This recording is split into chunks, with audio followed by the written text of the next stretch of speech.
Welcome to the Terrapodz V2 installation. Really simple. We're going to remove the turn signal by unscrewing these two screws here. And we're going to pop this light out. Sometimes you got to give it a little shock. There you go. Push and let it hang.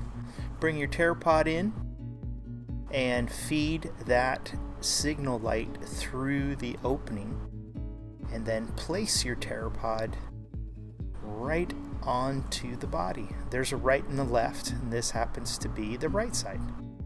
And then clip your light back into place. There's two clips on the inside of the light. Make sure that your screws line up to the speed nuts that are behind.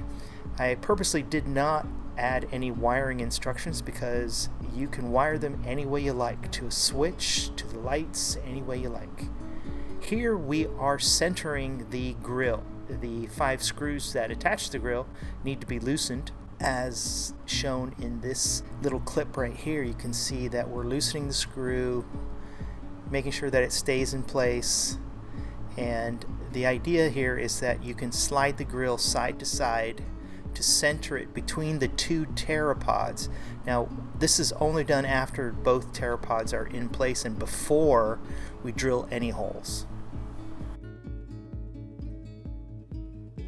Once it's centered, you can grab your 5/16 drill bit and then go ahead and drill through these two holes right here. Be sure not to punch the drill bit through and hit the metal on the back side.